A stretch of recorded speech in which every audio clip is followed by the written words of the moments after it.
Hello, everybody. How are you guys doing today? I pray you're doing well. I sure pray you're doing well. And welcome to Reading the Whole Bible in the Youth, Mr. Jean.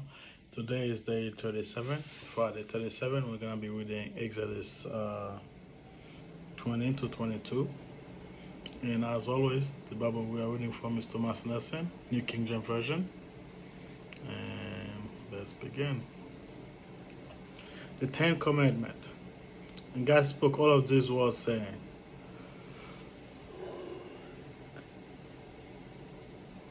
excuse me, saying, I am the Lord your God, who brought you out of the land of Egypt, out of the house of bondage. You shall have no other gods before me. You shall not make for yourself a carved image, any likeness of anything that is in heaven above, or that is in that is in the earth beneath, or that is in the waters under the earth. You shall not bow down to them, nor serve them, for I, the Lord your God, am a jealous God. Visit the iniquity of the father upon the children to the third generation, for of those who hate me. But show mercy to thousands of those who love me and kept my commandment. Before I keep going, I would say this is one of the problem I have with the Catholic faith. I'm not dissing anybody. I'm not dissing them. I'm just saying this is one of the problem I have with that. I talked to a couple. I trying to ask them, and they trying to give me some answers. As far as I can tell, those are some bogus answers. Again, I'm not trying to put anybody down. Maybe somebody else can explain it better than them. I don't know. But all the answers they give me. For example, they said, no, we do not worship Mother Mary. We don't do this and that. I'm like, okay. So right outside of your church, you have a statue with Mary as part of a fountain that pouring water in her hand. And then people coming in, putting their plate and sit there. We even have food all around. And her put food all around for her to eat. And then people keep coming, do their thing, praying to her, and do all that. And you're telling me you're not praying to Mother Mary. I'm just saying. It's a little bit sus to tell me don't pray to something when I see we have food offerings and all this stuff there. And I see people actually going there, kneel down, praying with that little thing in their hand, keep praying and all that stuff. Again, like I said, every one of them I made that give me some explanation, always contradict what they say. Or they don't really have a real explanation. Said, yeah, it's just she's the queen of heaven because like Solomon, his mother was known as a queen mother, so that's why since Jesus is the king, so his mother is the queen of heaven because Jesus is the king of heaven. I'm like, what? Anyway, like I said, maybe somebody, if any one of you guys is Catholic, you have a better explanation for me, let me know. I'm all ears. But as I say, as far as explanation I've been getting,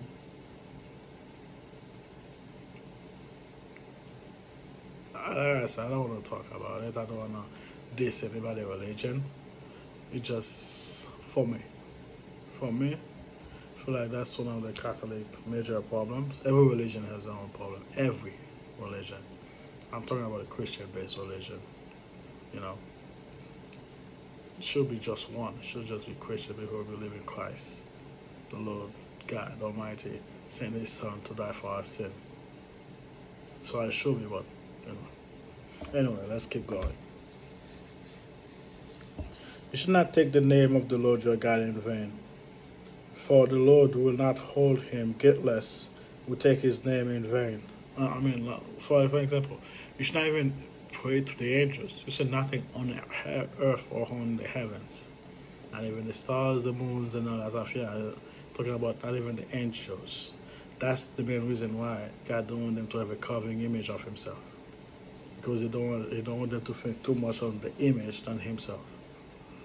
That's why Jesus never have picture of himself or let them have a carving image of himself. The closest thing you will have is the Ark of the Covenant with the two angels covering the covenant. You're just covering it so you can cover the power of God, so the power of God don't, bust out and destroy everyone. That's the closest thing you will find on that. Just saying.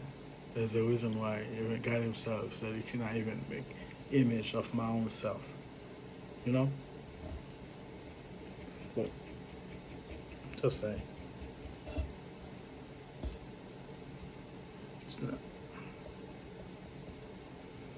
For the Lord will not hold him guiltless who take his name in vain. Remember the Sabbath day to keep it holy. 6 days you shall labor and do all your work.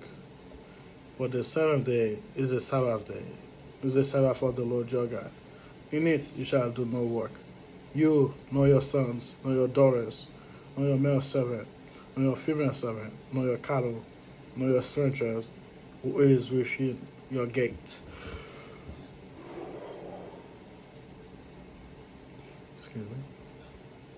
For on the 6th day the Lord made the heavens and the earth, the sea and all that is in them, and rest on the 7th day. Therefore the Lord blessed the Sabbath day and hallow it. Honor your father and your mother, that your days may be long upon the land which the Lord your God has given you. You shall not murder. I am glad this version have the word murder, because if you get the correct translation from, the Greek and the Hebrew, the correct translation for it said, "Thou shalt not murder." A lot of other Bibles, other books said, "Thou shalt not kill." That is not there. That is not what it says. It said, "Thou shalt not murder." I'm glad this one have the correct translation, because even when you go further, it's gonna show you how some people can kill someone and still fine, like in time of war or by accident, or you know what I mean. It said, "Thou shalt not murder." It mean you have intent to kill that person for whatever reason is. You intended to do it. You plan, you plot, you ponder about it for a while, or you just wanted a person dead for no reason. Anyway, there's a lot of way I can describe what that means, but the point is, it did not just say just not kill. A lot of people get that wrong. Not a lot of people, a lot of book translate that one. So a lot of people said, but he said just not kill, and then David or that person, and then all the soldiers did. I'm like, you guys did not get the right translation. That's not what it said. But I digress, right? You should not murder. You should not commit adultery. I'm sorry, I'm gonna leave it alone and keep going. But first, I remember a guy I knew. He cheated on this girl, right?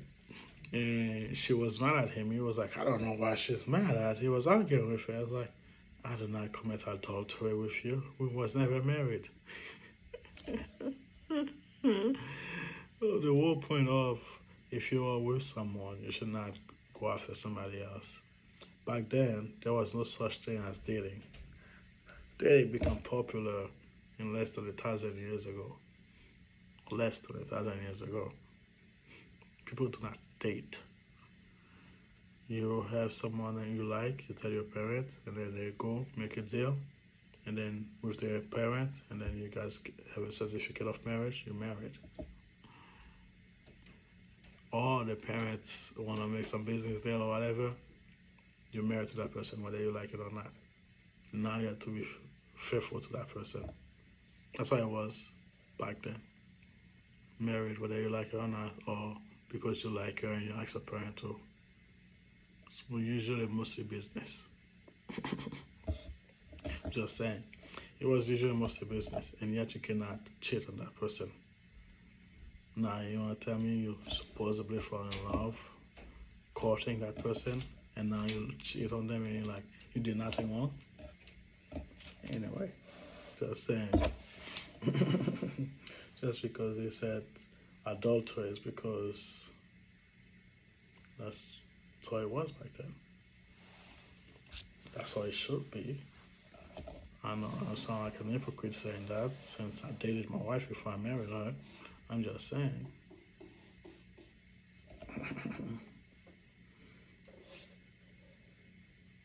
You should not steal. You should not bear false witness against your neighbor, aka lie. You should not cover your neighbor's house. You should not covet your neighbor's wife, nor his male servant, nor his female servant, nor his ox, nor his donkey, nor his anything that is your neighbor's. Basically, you should not want all this stuff. You have your own thing. You know they say the grass is always greener. You know that one pastures. Well, if you don't like what you have, you think that person has something better than you, it's fine. It's okay. Just try and get it yourself. Don't go after them. Don't hate them for that.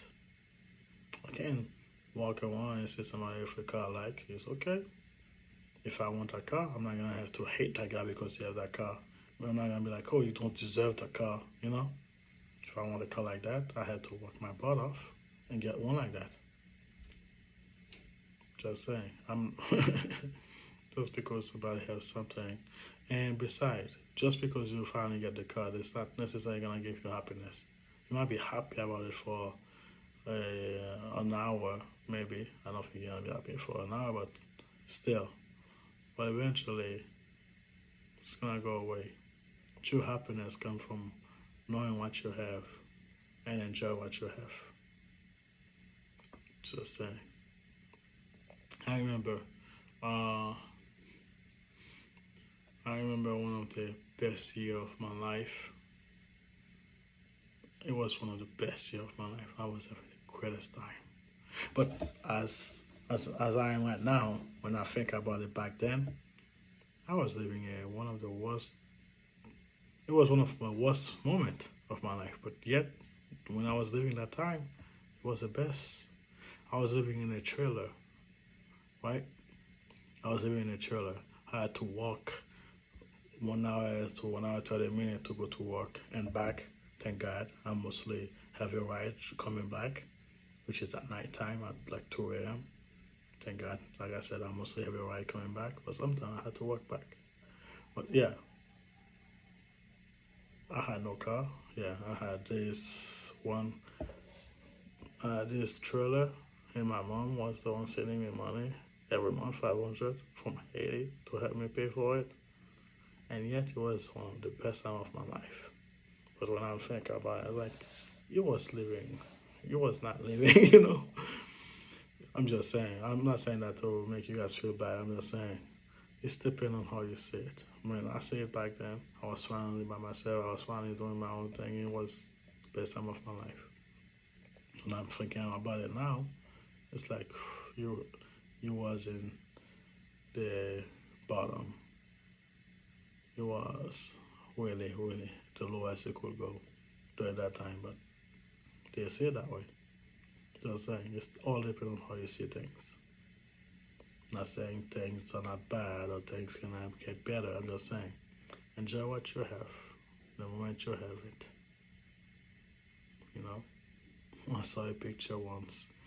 They show this rich kid in the back of a car. The butler was driving for him. While he's looking outside of the car, he saw a kid on a bike. He was like, man, I wish I could ride that bike. Because the rich kid was paralyzed. He cannot ride the bike. But the kid outside see the rich kid in the car. He's like, man, I wish I was that kid. While he's riding his bike. Just say, it's all depending on how you see it. You wish you was rich at that kid, like you wish you can walk. Enjoy what you have. Anyway. The people's afraid of God's presence. Now all the people witnessed the thundering, the lightning flashes, the sound of trumpet, and the mountain smoking. And when the people saw it, they trembled and stood afar off. Then they said to Moses, you speak with us, and we will hear. But let not God speak with us, lest we die. And Moses said to the people, do not fear. For God has come to test you, and that his fear may be before you, so that you may not sin. So the people stood afar off, but Moses drew near to take darkness where God was. So, irregardless, they still hear the commandments, which they're gonna end up, you know, not follow. But still, they still hear it, and they were still trembling. A lot of people nowadays have no fear for God. Just like I love God. God is meant to be feared. Yes, you need to love God, but you also need to fear Him. You need to fear Him. Something I'm learning myself. A lot of people take God for granted, take God for, like, you know, like some people, like when you're about getting in some trouble, you make all the promises, but when you're done, you get out of the trouble, you forget. God is not somebody to trifle with.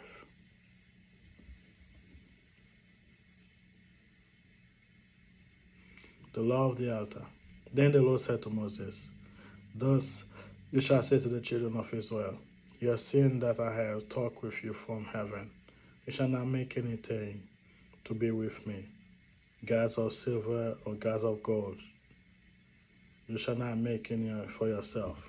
Hear that? Don't make any of that. Even to represent Him.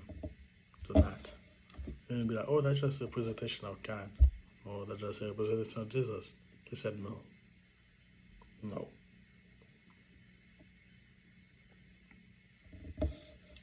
An altar of the earth you shall make for me. You shall sacrifice on it your burnt offering, and your peace offering, your sheep and your oxen. In every place where I record my name, I will come to you, and I will bless you. And if you make me an altar of stone, you shall not build it of hewn stone. For if you use your tools on it, you have profaned it. Nor shall you go up by steps to my altar, that your nakedness may be exposed on it. A lot of people think the Old Testament only have 10 commandments. The Jew actually have over 600 something. I don't even recall the exact number of law and rules. Just saying. A lot of them is strictly for the Jew. A lot of them is periodical law. A lot of them at the moment law. A lot of them, like I have some the information, but I had to do a research and actually post it if you guys want that. I had to do a research and post that if you guys ask for that. But yeah, they have over 600, and each one of them is different. Like each law, some law, no matter what, it can never be changed. Some law, just for that period of time. Some law is just for the Jew. Some law, like, yeah, each law is different. Anyway, let's keep going. The law concerning servants. Now, servants or slaves, as they use it, remember, those are two different things. A lot of you forget this one.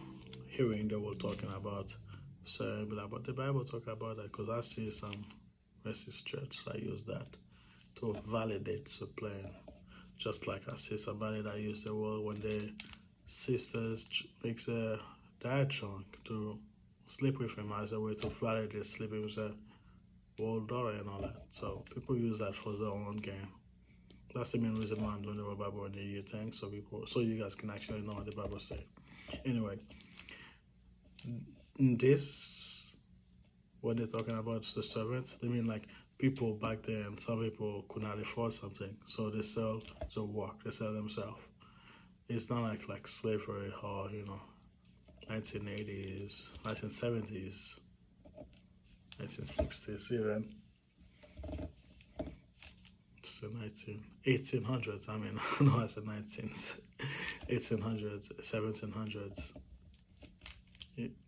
or even to the 1900s. It wasn't like that. They were like let's say, I cannot pay rent, I cannot do anything like that. So I go to them and I'll be like, I will work with you or serve with you for this amount of time, and my wage should be like I will live here, and then you will pay me that and that, a denarius a day or something like that. So that's why the servants were.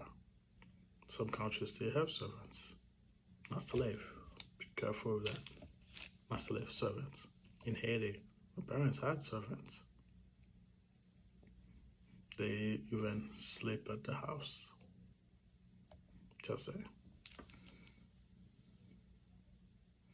The law concerning servants. These are the judgments which you shall set before them. If you buy a Hebrew servant, he shall serve 6 years, and in the seventh he shall go out free and pay nothing.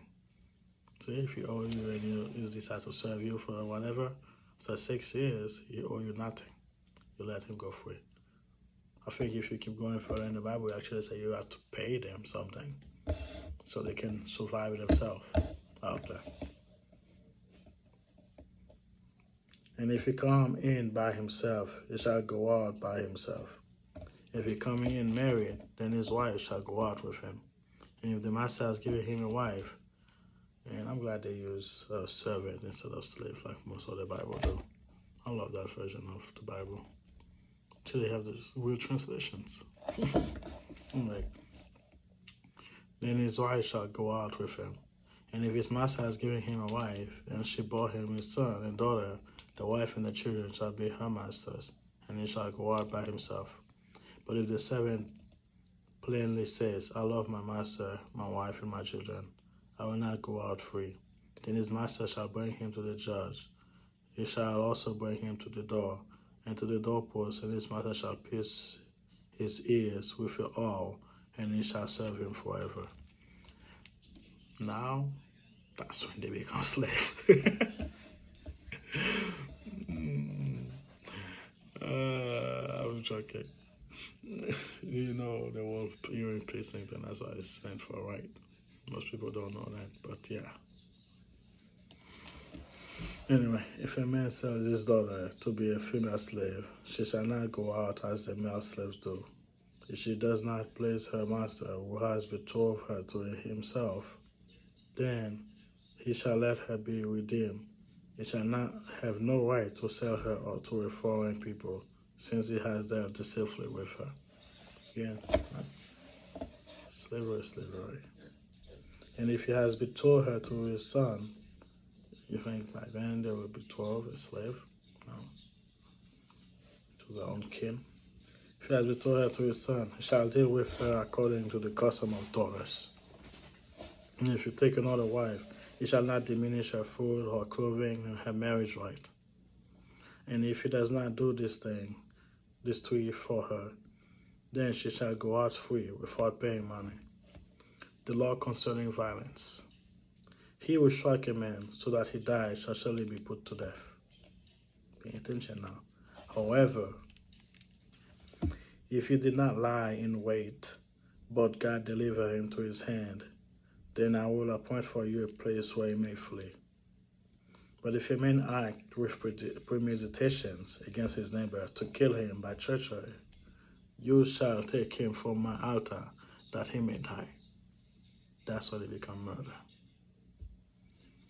And he who strike his father or his mother shall surely be put to death. Some people might think that's harsh. I think that's fair game. I should not be saying stuff like that. Please God forgive me. He who kidnaps a man and sell him, or if he is found in his hand, he shall surely be put to death. Kidnappers. We have a lot of that in Haiti, I know. It's running rampage. And he who curses his father and his mother shall surely be put to death. You don't even have to hit them. Just cursing or yelling or, at them. If men contend with each other, and one strike the other with a stone or with his fist, and he does not die, but is confined to his bed. But if he rise again and walk about, basically, another thing a lot of people get wrong is that if me and you are fighting, and I beat you, and you're fine later, you're fine. But if I beat you like so much anger, so much rage, I end up killing you, then yeah, should be put to death. That's why they say, again, murder. Doesn't necessarily have to plan it, but the war rage and everything, Again, murder. If you rise again and walk, but a lot of people said, "Oh no, you can't beat somebody and make them handicapped. You can't kill him because it's not handicapped." That's not. That is the thing just go over the head. you know, that's not what I mean. You can even see the word restitution for the time. They be like, you think if you handicap somebody, just because they'll kill him, you're not gonna have to pay. Yes, you have to pay for the time. He can't walk. If you break his leg, he can't walk ever. That means you're gonna be responsible for him forever. Just saying. Since people have been using that the wrong way.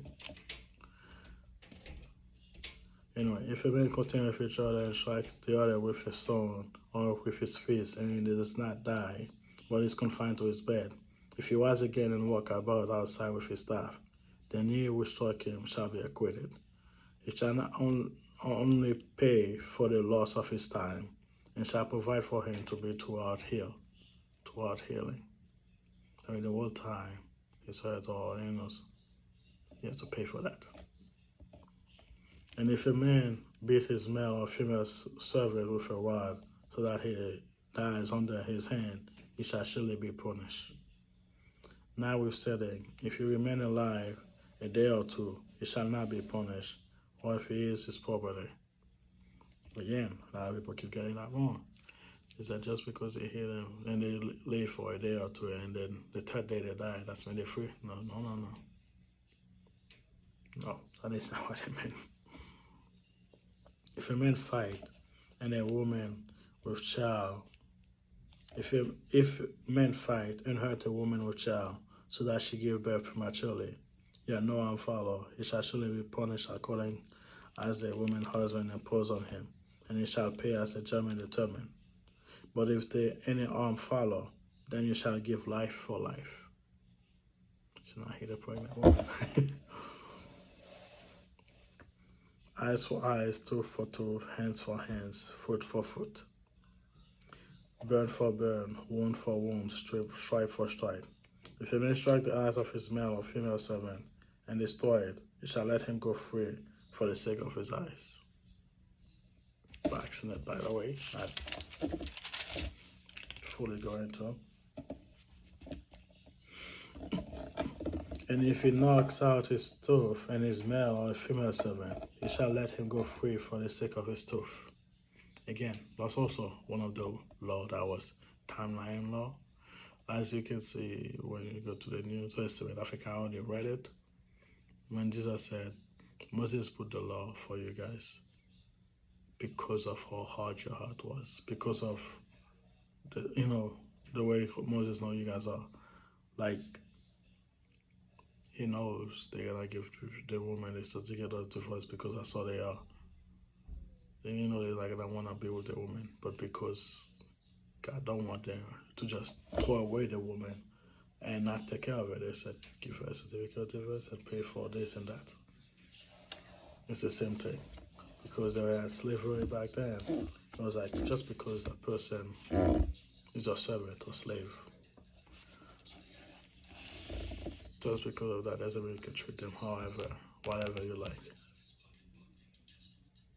Like I said, they were piercing the ears. I mean, the person become a full slave, still cannot do everything you want to them. Anyway, because of the time they were living. That's why I said there's a lot of timeline law. Anyway, let's keep going. Animal control law. Again, another timeline law. No, we don't use animals like that for that. We use paper money or whatever. Animal control law. If an ox gore a man or a woman to death, then the ox shall surely be stoned, and its flesh shall not be eaten. But the owner of the ox shall be acquitted. But if the ox telleth to toss with its horn in time past, and it has been made known to his owner, and he has not kept it confined, so that he has killed a man or a woman, the ox shall be stoned, and its owner shall be put to death. If there is imposed on him a sum of money, then he shall pay to redeem his life, whatever is imposed on him. Whether he has God a son or God a daughter, according to his judgment, it shall be done to him. If it's not a sum of money, but like you kill somebody's son or daughter, they ask to kill yours, you have to follow. You know, an eye for an eye, tooth for a tooth. If the ox got a male or female servant, he shall give to the master 30 shekels of silver, and the ox shall be stoned. And if a man opens a pit, or if a man digs a pit and does not cover it, and an ox or a donkey fall on it, the owner of the pit shall make it good. He shall give the money to the owner, but the dead animal shall be his. Even your ox, even if you don't kill somebody intentionally, still payment. If one man ox hurt another so that he died, then they shall sell the live ox and divide the money for it, and the dead ox they shall also divide it. Or if you've known that the ox tend to trust his time, and its owner has not kept it confined, he shall surely pay ox for ox, and the dead animal shall be his own. Chapter 22, last chapter. If a man steal an ox or a sheep and slaughter it or sell it, he shall restore 5 oxen for an ox, and 4 sheep for a sheep. And if the thief is found breaking in, and is struck so that he dies, there shall be no guilt for his bloodshed. Still your crown, I guess that's what the American will call it.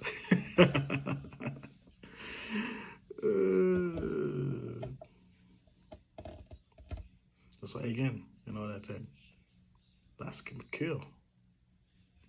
But that's not murder because it's self-defense. So I said, it's not just about you should not kill.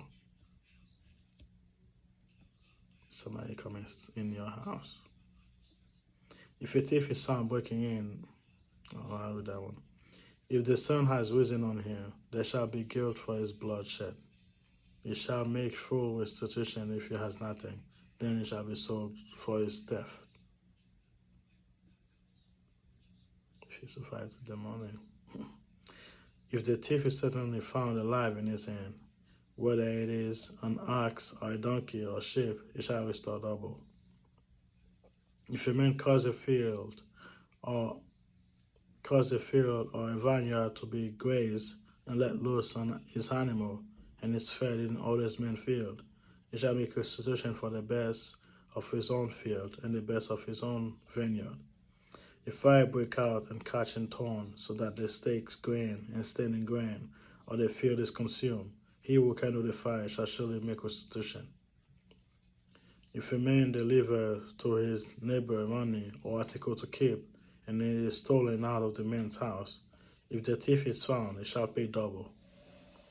If the thief is not found, then the master of the house shall be brought to the judgment to see whether he has put his hand into his neighbor's good, to see if he steal it or don't want to return it. For any kind of trespass, whether it concerns an ox or a donkey, a sheep or a clothing, or for any kind of loss in which another claimed to be his, the cause of both parties shall come before the judge, and whoever the judge condemns shall pay double to his neighbor. If a man deliver to his neighbor a donkey or an ox, a sheep, or any animal to keep, and it dies, it hurt, or driven away, no one seen it, then an oath of the Lord shall be between them both, and he has not put his hand into his neighbor's good. And the owner of it shall accept that, and he shall not take it good. But if in fact it is stolen from him, he shall make restitution to the owner of it. If it is torn to pieces by a beast, then he shall bring it as evidence, and he shall not make good of what was torn. And if a man borrow anything from his neighbor, and he become injured or die, the owner of it not being with it, he shall surely make it good. If the owner was with it, he shall not make it good. If it is hired, it came for his hire. Even if you let me to watch it for you, but you was there, that happened, I cannot pay for it. You was there. Yeah, fair. More in ceremonial principle. If a man entices a virgin who is not betrothed and lie with her, he shall surely pay the bride price for her to be his wife.